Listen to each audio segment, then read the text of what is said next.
Teus olhos me viram quando em secreto fui criado.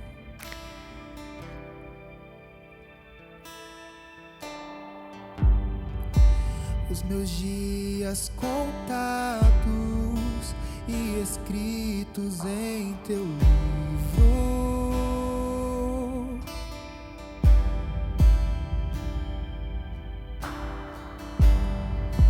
Com sopro divino, puseste vida em mim.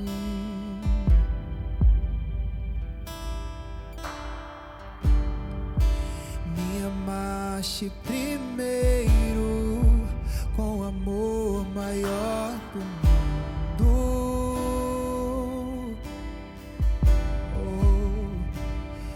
E como são preciosos os teus pensamentos por mim, amado da minha alma.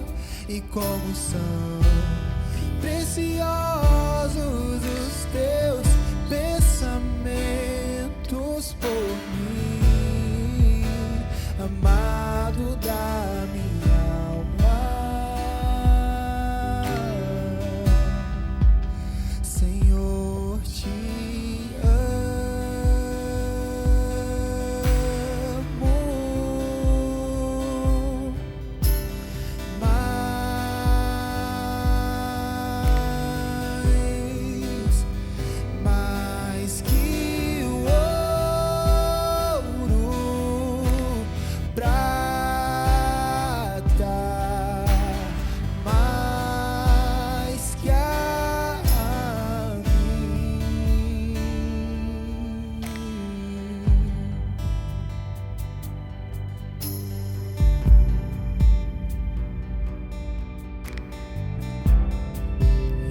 te amamos.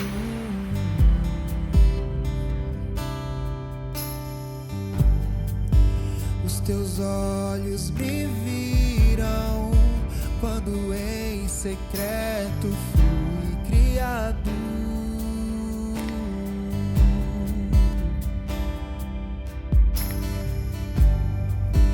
Os meus dias contados e escritos em seu livro.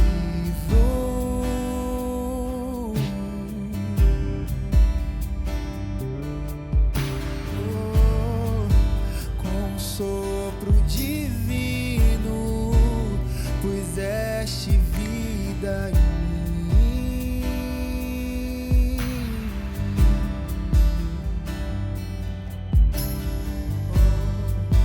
Me amaste primeiro com amor maior do mundo.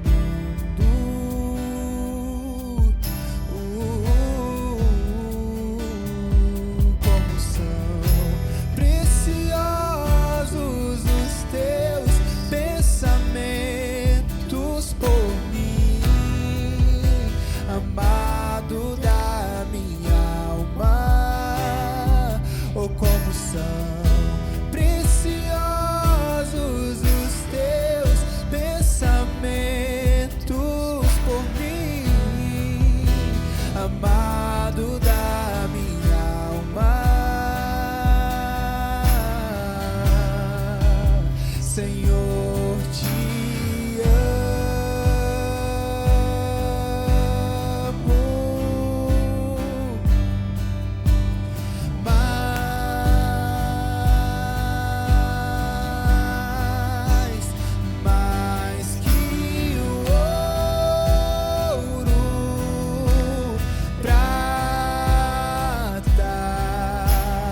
mais que a mim.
Te amamos, Jesus.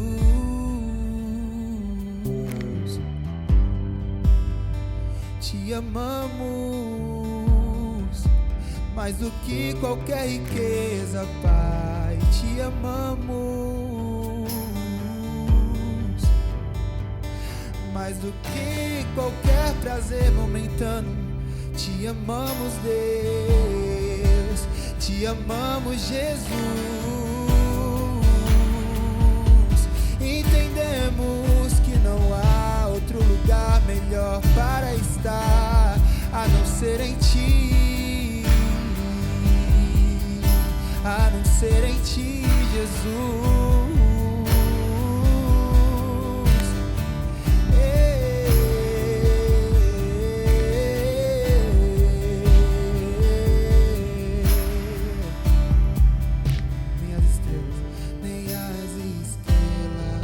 Céus conteria o teu amor sem fim, nem as estrelas dos céus conteria o teu amor sem fim.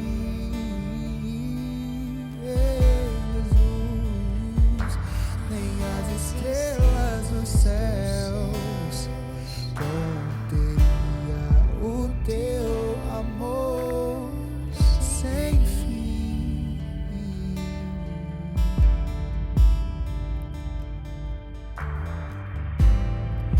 Não há nada que se compare ao teu amor.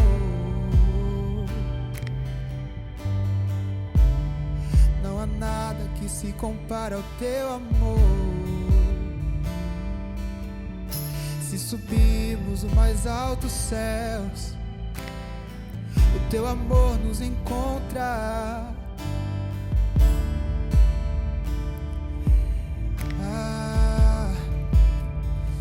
Se nos escondermos debaixo da terra, o teu amor nos encontra. Entendemos que não há nada que nos separa deste amor, Jesus.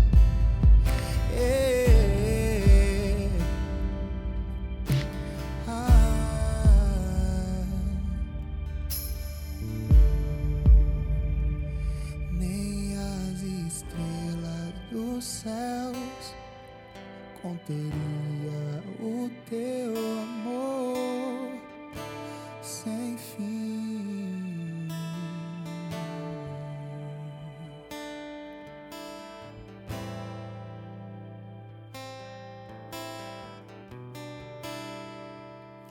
Não há nada que se compare ao teu amor, Jesus.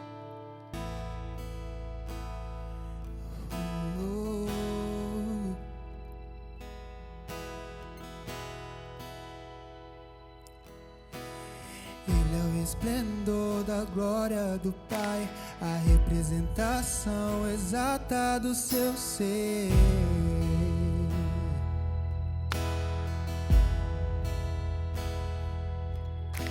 Sustentando todas as coisas pela palavra do seu poder.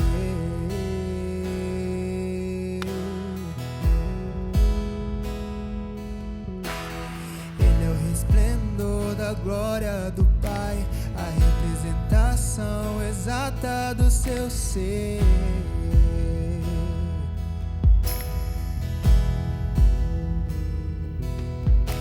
Sustentando todas as coisas pela palavra do seu poder.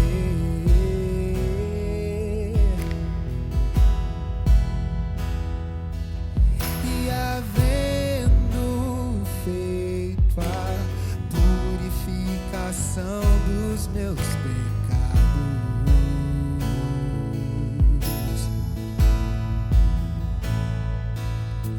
assentou-se à direita do Pai em majestade.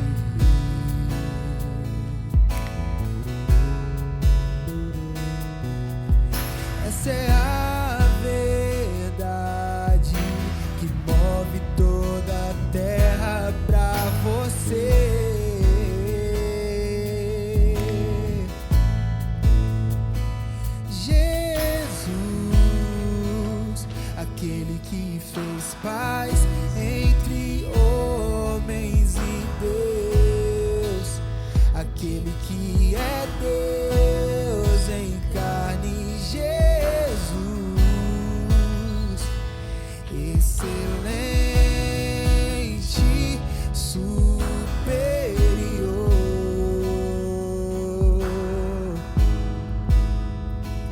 Jesus, aquele que fez paz entre homens e Deus, aquele que é Deus em carne, Jesus, excelente, superior.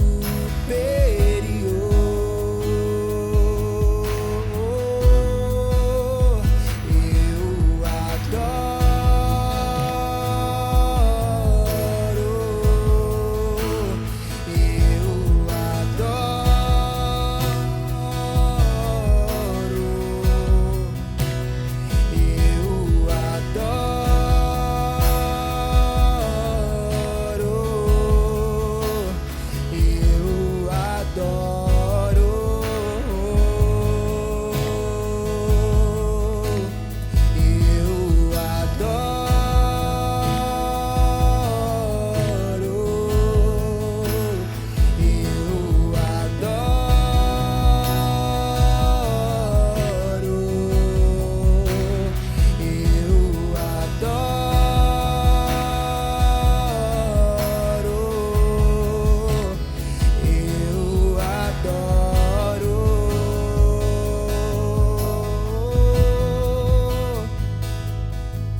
pra te adorar eu vivo, pra te adorar eu vivo só pra ti.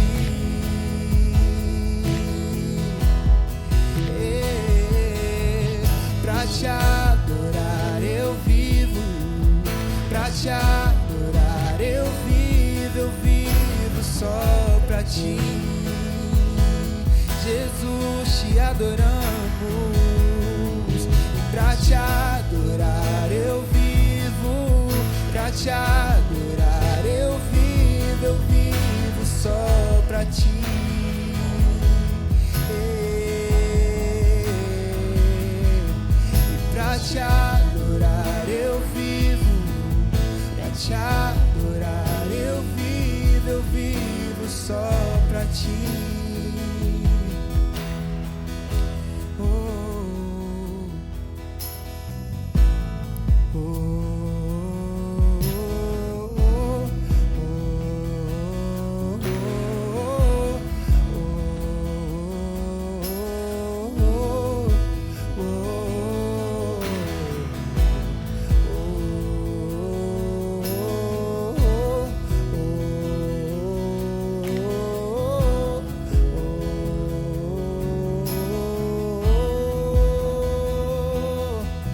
Pra te adorar eu vivo, pra te adorar eu vivo só pra ti.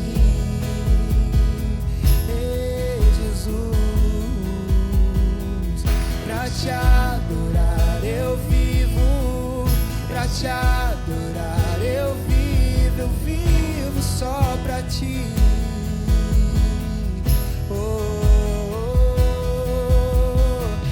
Pra te adorar eu vivo, pra te adorar eu vivo só pra ti.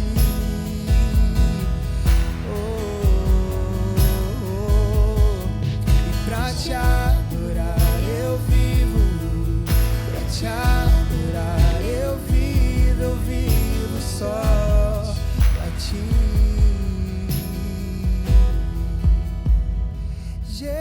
Jesus, aquele que fez paz em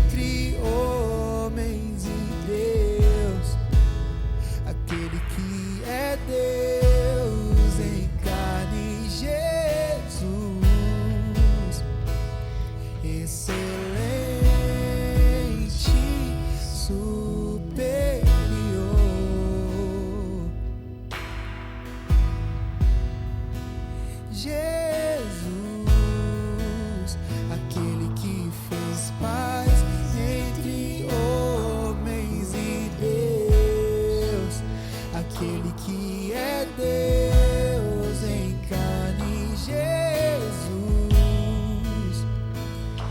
excelente, superior.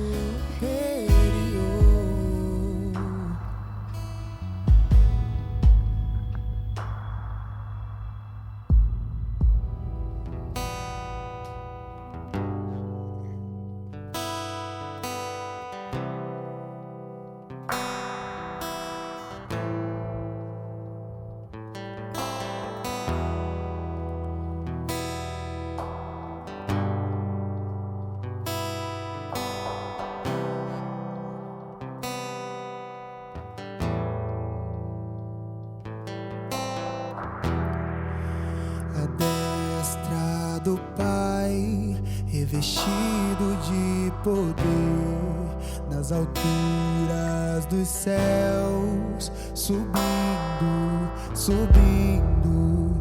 A destra do Pai, revestido de poder, nas alturas dos céus, subindo, subindo. Ele queima, Ele é fogo, Ele queima, Ele é fogo, Ele queima, Ele é fogo, Ele queima, Ele é fogo. As nações aguardam o seu retorno, seus olhos como chamas de fogo, seu nome exaltado está, vestido com um manto de sangue. Seu nome é a palavra de Deus, seus olhos como chamas de fogo, seu nome exaltado está, vestido com um manto de sangue. Seu nome é a palavra de Deus. Ele está voltando, Ele está voltando, Ele está voltando, pra sempre reinará. Ele está voltando, Ele está voltando, Ele está voltando, pra sempre reinará. Seus olhos como chamas de fogo,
aquele que se assenta sobre o trono, para sempre reinará.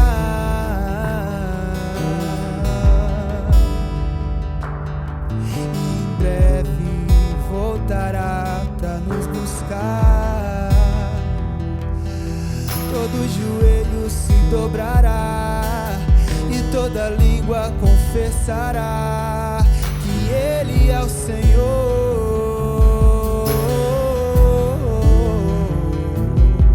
O Senhor está voltando, o Senhor está voltando, e para sempre reinará, e para sempre reinará.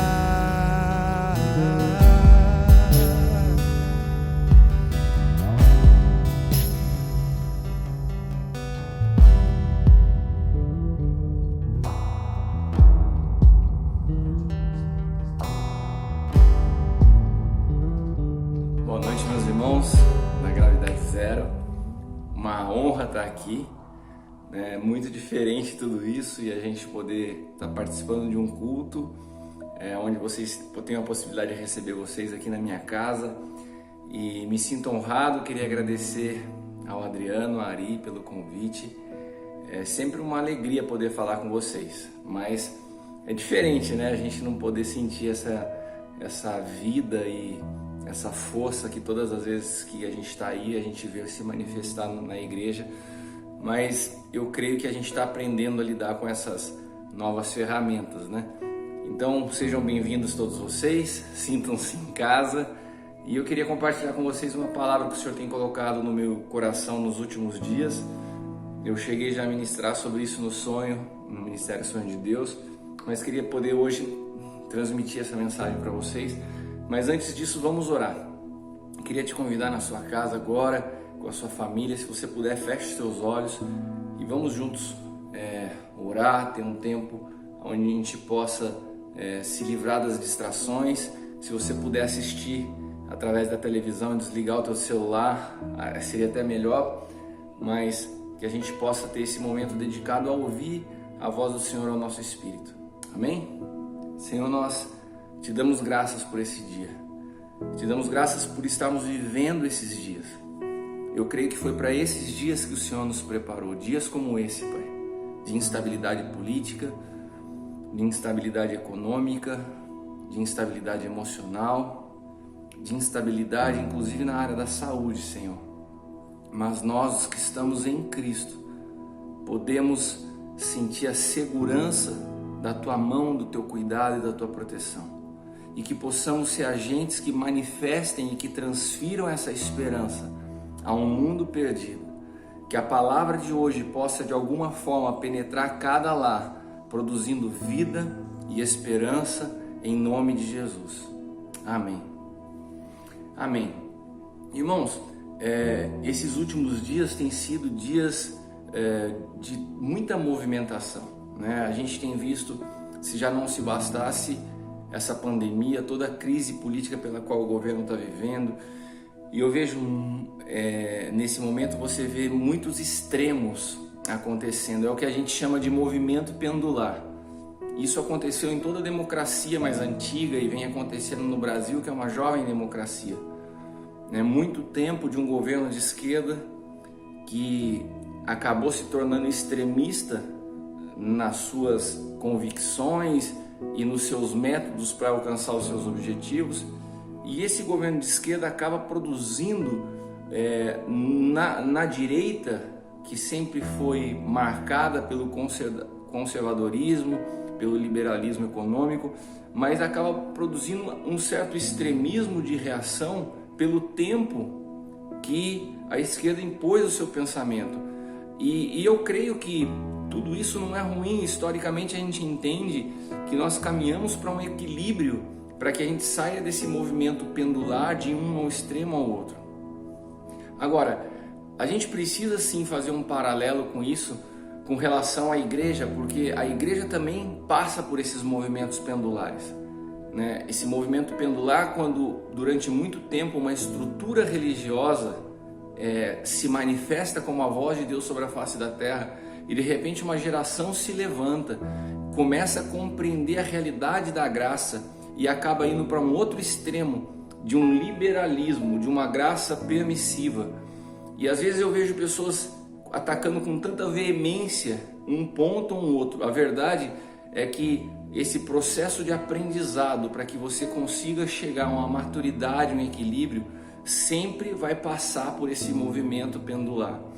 Essa semana nós tivemos aqui na Missão Sudeste, que é a área de divisão de atuação do Ministério Mevan, é uma reunião com aproximadamente 10 pastores e o apóstolo Luiz Hermínio, e nós estávamos conversando sobre os cenários, nós estávamos tratando do que tem acontecido nesses dias, e ele nos falou algo interessante. Ele falou assim: olha, eu tenho sido muito procurado nesses dias por jovens ministros do Evangelho, por pessoas que alcançaram notoriedade, visibilidade, seja por sua música, seja por suas mensagens na internet, mas são pessoas que não têm experiência de vida. E quando essas pessoas se deparam com uma realidade como as que nós estamos vivendo, elas precisam da voz de um pai. Então, o que nós precisamos compreender nesses dias é que são dias que nós precisamos do equilíbrio de uma voz paterna. Porque você se permitir levar por esses extremos sempre é um lugar perigoso.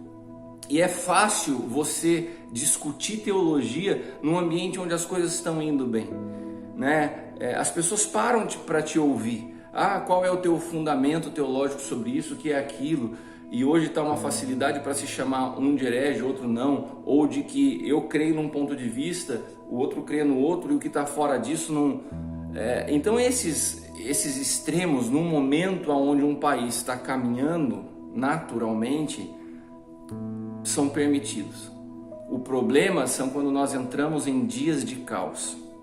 O problema é quando as pessoas entram em situações onde a sensação de impotência cresce, como se nós estivéssemos perigosamente vulneráveis. Nesses dias, uma mensagem teológica, nesses dias, uma palavra de humanismo, de aprendizado ou de conhecimento teórico não faz sentido para as nossas vidas. Nós precisamos ouvir a voz daqueles que têm cicatrizes, aqueles que passaram por experiência de vida, aqueles que sabem falar: eu sei em quem tenho crido, fica em paz, Deus está no controle.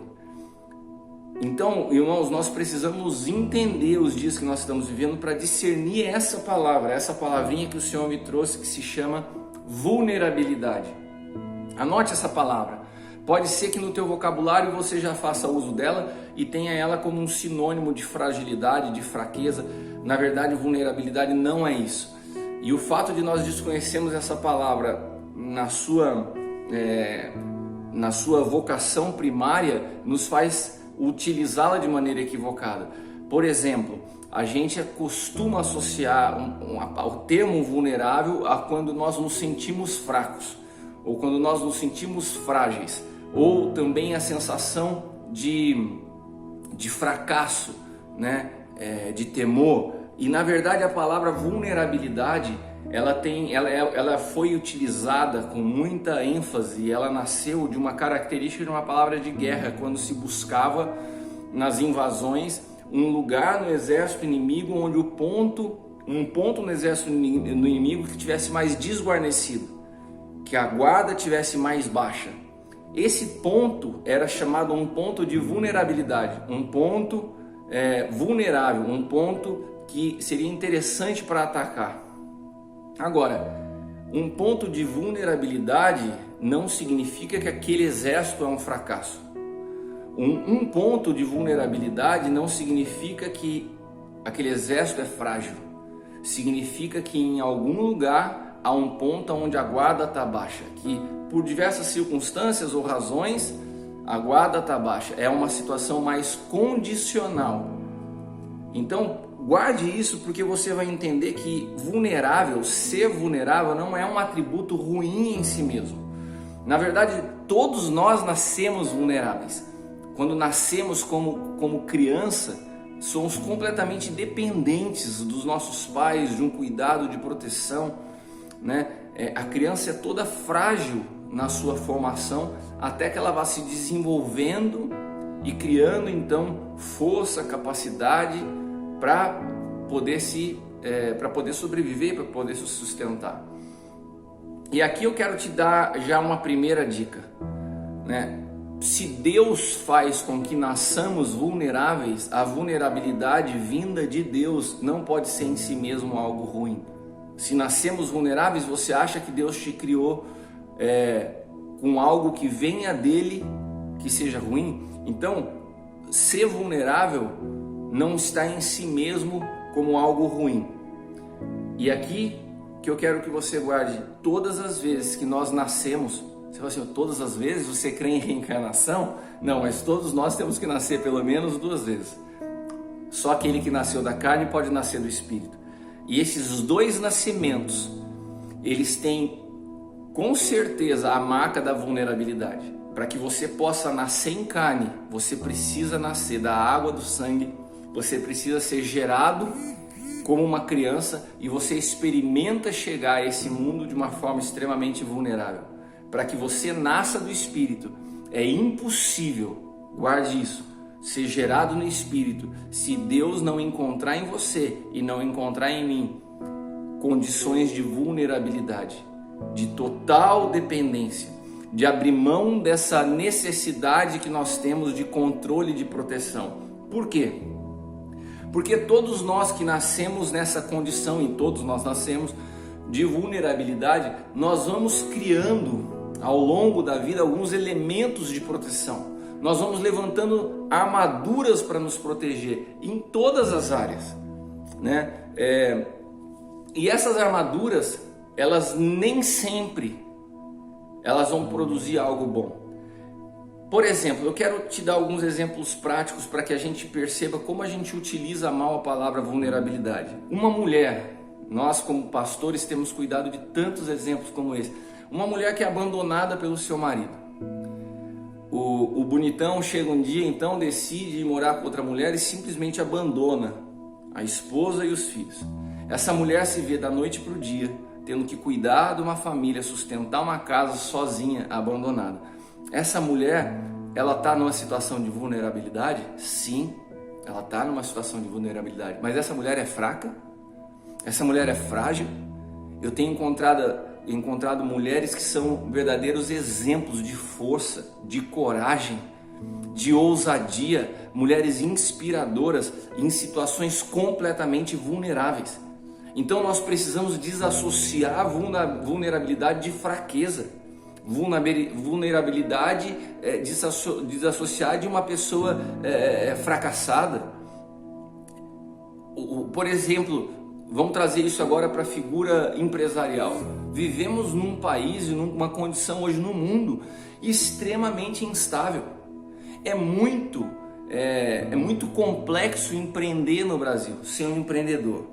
Daí eu tenho visto muitos irmãos, amigos que se prepararam por anos com planejamento, com desenvolvimento de conceitos, de ideias, se prepararam financeiramente para se lançar no mercado e para empreender.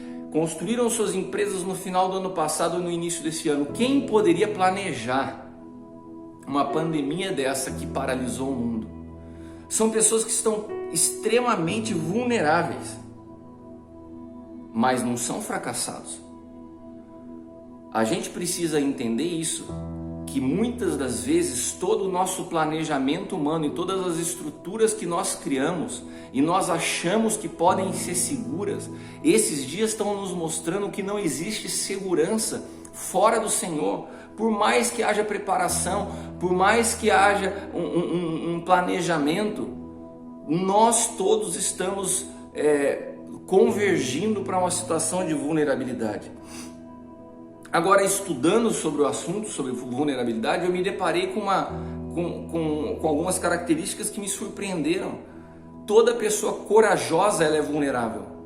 A vulnerabilidade está ligada à coragem. É impossível você ser corajoso sem você se tornar vulnerável, porque a coragem reside exatamente no fato de você romper a barreira do medo e se tornar vulnerável. Não existe coragem sem risco. Não existe criatividade sem erro. Pessoas criativas são pessoas que se expõem à vulnerabilidade. Preste atenção nisso. Toda pessoa criativa, ela está correndo o risco de errar. Ela está correndo o risco de ser criticada.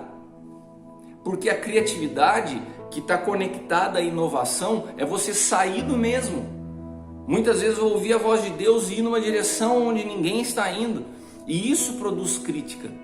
Ou seja, isso te torna vulnerável. E quando as pessoas vão criando estruturas de proteção para não ficarem para não se expor à vulnerabilidade, porque não é algo confortável, nós vamos entrando num lugar de temor, num lugar de acomodação, num lugar onde a gente vai se fechando, porque nós não queremos estar vulneráveis, nós não queremos ser expostos à opinião das pessoas.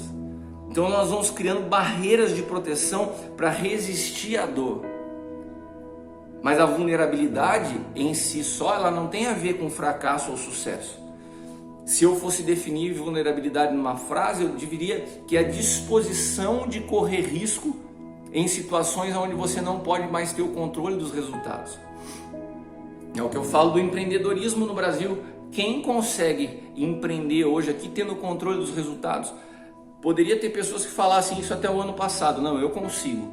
Eu cheguei a desenvolver cenários para 10 anos de uma empresa. Agora, como que você consegue ter controle dos resultados? Hoje parece que Deus está mostrando para todos nós. Não se tem controle, não se tem estabilidade, não se tem proteção fora da presença do Senhor. Hoje são ambientes onde as pessoas estão abertas à palavra, exatamente porque elas estão vulneráveis. A vulnerabilidade é essencial para que nós possamos entrar no reino de Deus. Sabe, e por que eu estou falando isso para vocês? Não só porque é uma palavra que o Senhor tem gerado em mim, porque essa geração, e vocês são uma igreja jovem, precisa entender isso. Essa tentativa frustrada de mostrar força, de mostrar que sabe, de mostrar que entende, de se tornar... Isso é um local, é um ambiente perigoso, porque se opõe à realidade do reino. O reino de Deus é um lugar de pessoas que se tornam vulneráveis para acessar a segurança que só o Senhor pode dar. Para que eu possa acessar o reino de Deus, para que eu possa penetrar nesse ambiente, eu tenho que me render completamente e entrar num lugar onde eu perco o controle da minha vida. Quantos de nós aprendemos elementos e ferramentas de proteção ao longo da vida, armaduras que nós fomos colocados em nós mesmos? Depois de um fracasso profissional, o medo de arriscar outra vez, depois de um fracasso sentimental, quantos de nós já ouvimos, às vezes dos nossos próprios pais: olha, não fala te amo para a pessoa, você pode se expor emocionalmente. Nós vamos nos transformando basicamente como o Davi indo para a guerra com a armadura de Saul. Vamos recebendo armaduras de proteção que muitas vezes nós colocamos para nos guardar e nos blindar de feridas que já sofremos, ou armaduras que os outros colocam sobre nós, porque os outros tiveram problemas nas suas vidas e às vezes até por amor querem nos impedir, querem nos evitar que venhamos a sofrer, e colocam sobre nós suas armaduras. Isso é muito comum. Quantos de nós temos nos sentido privado de sonhar por causa de problemas que não podemos resolver? Você se depara com uma situação na sua vida que você não tem como resolver e de repente você coloca para você mesmo uma sentença: enquanto isso não for resolvido, eu não tenho como avançar, eu não tenho como voltar a sonhar, eu não tenho como fazer. Quantas pessoas eu tenho me deparado com essa situação? Quantas vezes eu me peguei em situações como essa? Nos problemas que atravessei profissionalmente, falei: enquanto isso não se resolver, eu vou parar. Um dia o Senhor me falou assim, mais forte: quem te permitiu parar? Senhor, mas eu não me sinto apto, olha a situação que eu estou vivendo. Essa situação você não tem poder de resolver, sou eu que vou resolver. E se você souber esperar em mim, o sinal que você sabe esperar em mim é que você não vai parar a sua vida e o que eu tenho para você enquanto eu não resolver. Mas o que as pessoas vão pensar? É essa frase que a vulnerabilidade nos faz romper. Porque não se trata mais do que as pessoas vão pensar, se trata da voz do Senhor nos falando, avança, porque tem situações que não estão na tua mão resolver. Irmãos, essa semana, algumas semanas atrás, eu atendi um pastor querido que eu amo muito e que antes dele se casar, antes dele entrar ao ministério, ele tinha tido um filho fora do casamento. E esse filho da juventude, ele tenta de todas as formas cuidar dessa criança com o maior carinho do mundo. Essa criança cresceu, e todas as vezes que essa criança tem um problema na sua vida, na sua dificuldade, esse pastor se vê numa crise emocional de se sentir apto ao ministério. E ele chegou e veio conversar comigo e falou assim: apóstolo, isso para mim é muito difícil, porque eu não me sinto apto a estar à frente da igreja, eu não me sinto apto a estar... Eu peguei e falei assim: sabe o que acontece? Você não se perdoa de algo que Deus já te perdoou. Você não pode paralisar a sua vida em algo que você não tem humanamente condições de resolver. E não tem a ver porque o teu filho não mora com você ou não foi gerado com você. Muitos de nós, como pais, vamos enfrentar situações com os nossos filhos dentro de casa, que nós vamos ser levados a um lugar de total dependência do Senhor, porque foi Ele que disse: se o Senhor não edificar a casa, em vão trabalhos que a edificam. Tem momentos que nós, como pais, mesmo numa família aparentemente perfeita, temos situações que nós não temos como resolver. Somos completamente dependentes de Deus no cuidado dos nossos filhos. Mas nós somos sutilmente tentados a parar nossas vidas por causa de nós nos sentirmos inaptos, por causa de nós não nos sentimos capazes. E essa palavra vulnerável é uma palavra que embrulha o estômago principalmente dos homens. Qual homem gosta de se sentir vulnerável? Qual homem gosta de sentir que a sua força está se esvaindo pelos dedos? Que perdeu a condição de trazer segurança, inclusive para a própria família. E daí eu aprendo algo. Quando o Senhor me conduziu a um lugar de vulnerabilidade, a minha família não entrou no lugar de vulnerabilidade, porque a minha vulnerabilidade em Deus trazia segurança à minha casa. E é isso que nós precisamos entender. Uma mulher não se sente segura porque vê o seu marido cheio de dinheiro na conta bancária. Uma mulher não se sente segura porque o seu marido está no ápice da sua força e da sua juventude. Uma mulher se sente segura quando vê um marido rendido ao Senhor. Um homem de Deus é a maior estabilidade que pode construir para uma família, quando um homem de Deus está rendido completamente ao Senhor. Não tem a ver com a força do nosso braço, não tem a ver com a nossa capacidade, com o nosso potencial. Tem a ver com a nossa disposição de nos render completamente ao Senhor. E uma das coisas que muitas vezes nós carregamos em virtude disso é a culpa. A culpa que insiste em falar que nós não podemos. A culpa que insiste em nos acusar. A culpa que nós não podemos avançar enquanto tudo não estiver resolvido. Enquanto nós não tivermos um cenário perfeito à nossa volta, nós não estamos aptos. Isso é uma mentira. E essas armaduras que nós vamos construindo como proteção, como eu falei, vocês se lembram da cena de Davi? Vocês se lembram do contexto onde Davi, diante de uma situação onde ele vai levar um lanche para os irmãos que estão na guerra, um exército inteirinho, armado, treinado, preparado, diante de um gigante, e esse exército inteiro acuado, esse exército inteiro acovardado. Esse exército, vocês imaginam você se deparar com um exército, todos eles enfileirados, com suas lanças, com suas armaduras, e chega um jovenzinho, desarmado, com um estilingue na mão, e fala assim: eu vou enfrentar esse cara. Aquilo era tão humilhante que eu imagino que Saul, quando oferece a sua armadura a Davi, era uma maneira de diminuir a sua humilhação. Fala assim: não é possível que esse cara tenha coragem de enfrentar esse gigante, tá um exército todo armado, coloca uma armadura aí para ficar menos feio pra gente. Coloca essa armadura aí para pelo menos dar um pouco de... E daí Davi vai, em cima do temor, da frustração, do acovardamento de um rei, de um exército.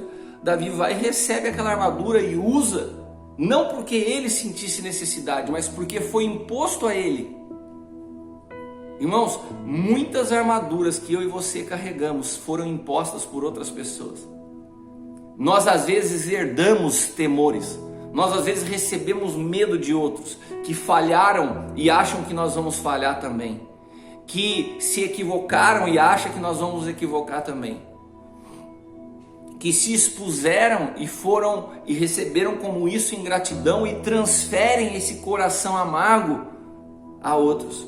E nós vamos recebendo essas armaduras. Mas Davi teve a habilidade de, quando ele começou a caminhar com aquilo, falou: não, isso aqui não é meu, eu não vim para isso, eu não preciso disso, a minha segurança está no Senhor.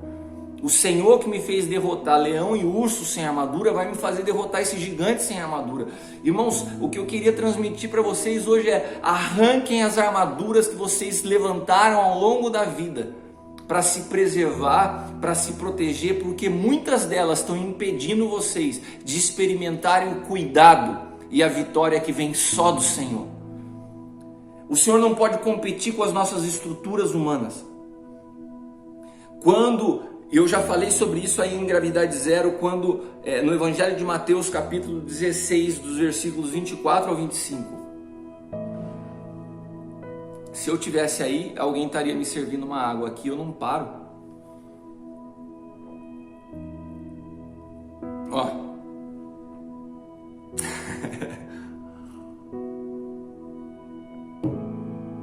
Me esqueço de beber água. Esse texto aqui eu acho que eu já compartilhei com vocês. Nesse texto Jesus faz um jogo de palavras. Ele fala assim, ó: se alguém quiser vir após mim, renuncie-se a si mesmo, tome sua cruz e siga-me. Porque aquele que quiser salvar a sua vida, e essa palavra salvar tem a ver com proteger, tem a ver com preservar, tem a ver com não expor a sua vida ao risco. Aquele que quiser salvar a sua vida, esse vai perder. Aquele que quiser perder sua vida por amor a mim, esse a encontrará. E aqui Jesus faz um jogo de palavras. Ele usa para a palavra vida na primeira frase, a palavra original é anástrofes, e na segunda frase a palavra no original é zoe. O que é anástrofe? Anástrofes é a nossa vida comportamental, é o nosso mundinho, é o que nós administramos. Nossa família, nossas finanças, nossos sonhos, nosso cotidiano, os nossos relacionamentos. Então Jesus fala o seguinte: se você tenta preservar isso, se você entra na insanidade que você é capaz de guardar tudo isso através do seu esforço, ele falou assim: isso tudo que você está tentando guardar, você vai perder. Agora, não, ele está falando assim, desculpa, isso tudo que você está tentando guardar vai te impedir de acessar, você vai perder a vida no Espírito, que é a vida zoe. Daí ele fala assim: agora, se você tiver disposição voluntária de render completamente a sua vida comportamental, então você se torna vulnerável, porque você baixou a guarda, você decidiu abrir mão do controle, e você se torna então apto a receber a vida zoe. Por quê? A vida no Espírito só recebe quem está rendido ao Senhor. A vida no Espírito é uma consequência da cruz. Eu me rendo e por isso eu sou governado pelo Espírito. Eu entrego a minha vida anástrofes e recebo dele a vida zoe. E isso tem tudo a ver, o momento, os dias que nós estamos vivendo são propícios para isso, para que nós venhamos a despertar para a compreensão que nós não temos o controle e parar de querer insistir em reter, em controlar aquilo que só o Senhor pode controlar. E se a gente luta para manter o controle, e se a gente se esforça para se tornar Senhor das nossas vidas, nós estamos operando a partir de Adão, uma natureza egoísta, centrada nas minhas vontades. Eu faço do meu jeito, eu penso que é assim. Irmãos, quando nós falamos de paternidade, nós falamos de um elemento tão precioso dado por Deus ao homem, para que nós aprendamos a nos relacionar com Ele. Todos os homens na Bíblia tiveram figuras de paternidade espiritual. E acontece algo na nossa geração pela violência com que a orfandade cresce, a barreira que é levantada diante de pais, e não só naturais. Quantos jovens pastores que foram feridos, maltratados, magoados por pais na fé, e acabam levantando verdadeiras teses teológicas que se opõem à paternidade, porque a partir das suas feridas, é a armadura de Saul sendo transferida. Ó, me feriu, pode ferir você também, toma essa armadura aqui. Mas a verdade da palavra é que quando nós decidimos viver a nossa vida do nosso jeito, sem prestar contas a ninguém, nós nos encontramos exatamente na situação do filho pródigo. O filho pródigo, quando ele sai de casa, ele não tinha problema de falta de grana. O pai dele falou assim: meu, fica aqui comigo, tudo que eu tenho é teu. E ele falou assim: pai, não se trata disso, em outras palavras. Não se trata de ter a herança, eu quero usar disso do meu jeito. Eu quero fazer da minha maneira. Irmãos, esse rapaz, esse jovem, ele ilustra muito bem momentos que nós entramos nas nossas vidas. Quando nós nos sentimos, esse bichinho morde todo mundo em algum momento da vida. De achar que não precisa de um pai, que sabe mais que os outros. Como vocês sabem, eu tenho 25 anos de conversão, e nesse período todo eu caminho com o meu pai espiritual, que é o apóstolo Hélio. E quantas vezes, principalmente no ápice do meu sucesso e da empresa crescendo, eu olhava algumas situações e falava assim: eu acho que eu sei resolver melhor, eu acho que não é assim, eu acho que não é assado. Até que quando todas as dificuldades que eu passei na minha vida, eu não precisava do conhecimento do apóstolo Hélio, eu precisava da presença dele. A presença de um pai que transmite segurança, que transmite amor, que transmite vida. Tem pessoas confundindo paternidade com mentoreamento teológico. Não tem nada a ver. Não tem nada a ver. A paternidade é alguém que vai falar ao teu coração, que vai apontar destino. Não é transferência de instrução. E esse jovem, ele sai de casa e fala assim: eu vou gastar do meu jeito. Então muitas vezes a gente olha para esse rapaz e fala assim: ele estava perdido com mulherada, com droga, com bebedeira. A Bíblia nos descreve uma outra realidade. Quando ele volta para casa, que ele reconhece o rumo errado que ele tomou a vida, qual é a frase que seu pai diz àquele jovem? Esse meu filho estava morto e reviveu. Ou seja, para Deus, quando você decide viver do seu jeito, se apartando da dependência do Senhor, não se trata, o fato de você estar numa situação dessa, não se trata de estar perdido, se trata de estar morto. Porque a vida Zoe é uma vida que só pode ser vivida por aquele que abriu mão do controle da sua vida. A vida Zoe só é acessada a partir do momento que você escolhe a vulnerabilidade. Eu abro mão do controle. Eu quero que o Senhor governe. Eu abro mão de ter o controle e a resposta para tudo.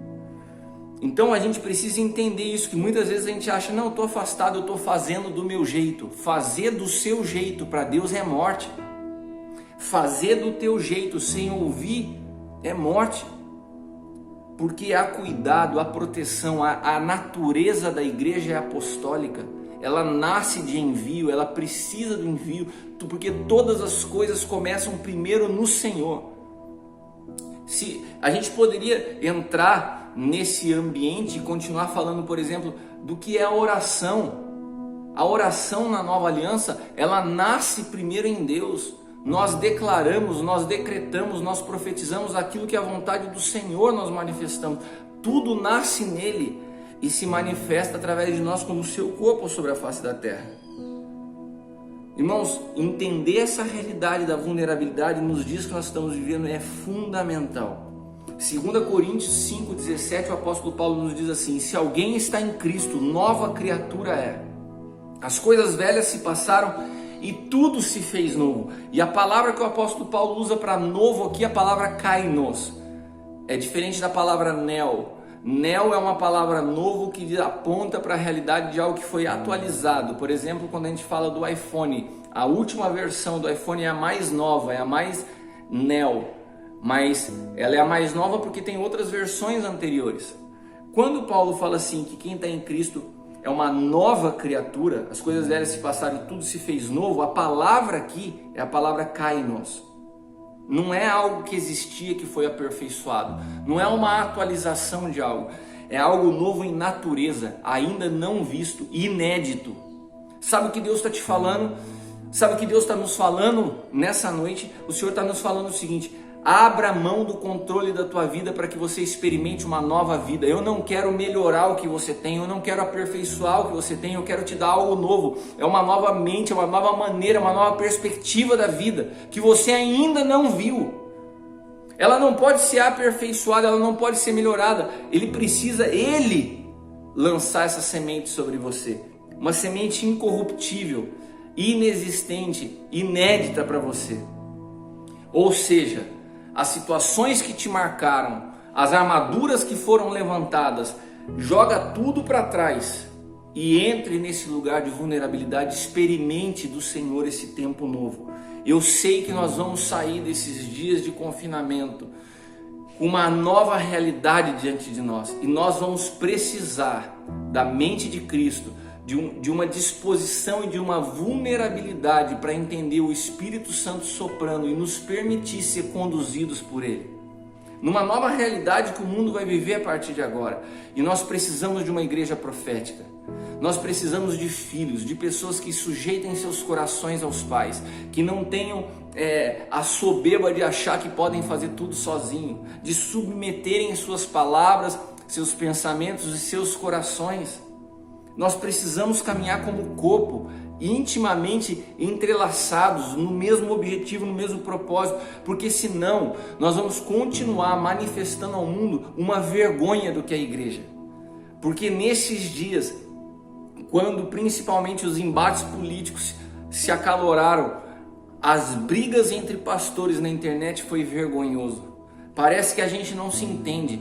Olha, se a Bíblia fala que nós devemos amar os nossos inimigos, quanto mais os nossos irmãos na fé. Quando nós deixamos de respeitar a opinião do outro, quando nós vamos publicamente para agredir o outro, nós estamos sendo completamente antibíblicos e usamos a Bíblia para respaldar as nossas opiniões. Isso se chama vaidade, soberba.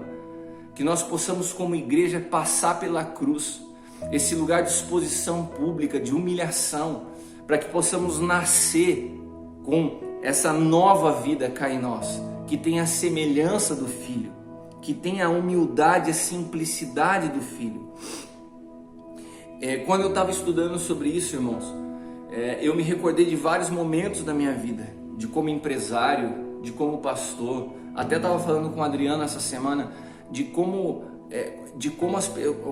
as pessoas estão hoje amargas, de como as pessoas transferem os seus problemas para os outros através de críticas, de ataque. A internet hoje está um ambiente tão complexo que para a sua saúde mental é necessário que às vezes você faça bloqueie algumas pessoas, você se desligue de outras pessoas, você deixe de seguir algumas pessoas para a sua saúde, porque as críticas são tão maldosas, né?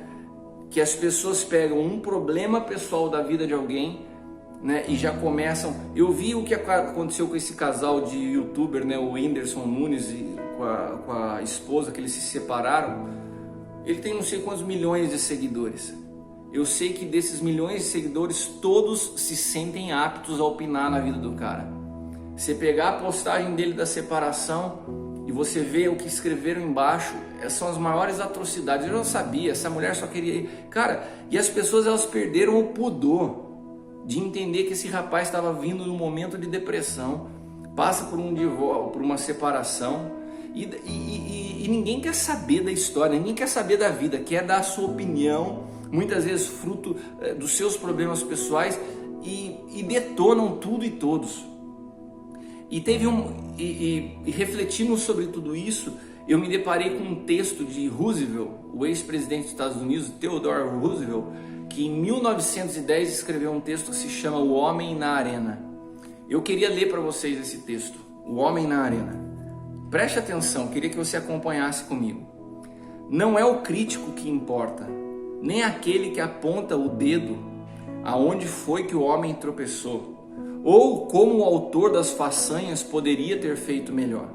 O crédito pertence totalmente ao homem que está por inteiro na arena da vida, cujo rosto está manchado de poeira, suor e sangue, que luta bravamente, que erra, que decepciona, porque não há esforço sem erros, não há esforço sem decepções, mas na verdade é aquele que empenha em seus feitos, que conhece o entusiasmo, as grandes paixões, que se entrega por uma causa digna e que, na melhor das hipóteses, conhece no final o triunfo da grande conquista. Mas, se na pior das hipóteses fracassar, ao menos fracassa ousando grandemente. Uau! Eu acho esse texto incrível. Esse texto de Roosevelt me despertou para tanta coisa, meus irmãos. Se chama O Homem na Arena. Sabe, eu falo para vocês, eu decidi há alguns anos estar na arena. Eu decidi me entregar por inteiro ao propósito do Senhor. E de fato, lendo esse texto, eu também decidi não ouvir a voz da arquibancada. Porque a voz da arquibancada é a voz dos covardes. Se tem alguém que eu preciso ouvir, são aqueles que estão do meu lado lutando. São aqueles que estão se expondo, são aqueles que estão dando sua cara a tapa, são aqueles que estão se entregando, expondo a sua vulnerabilidade. Não os que estão na arena apontando o dedo, criticando. Esses não tem nada a falar conosco. Então, se eu puder te dar um conselho nessa noite, escolha as pessoas que você ouve. Não dê ouvido a todos. Perceba se essa pessoa escolheu ser um espectador da vida e todo espectador ele fica dando palpite, ou se tornou um protagonista e entrou com tudo na arena. Porque quem está na arena, quem está com o rosto sujo de terra, quem está sangrando, não tem tempo para ficar dando opinião na vida dos outros.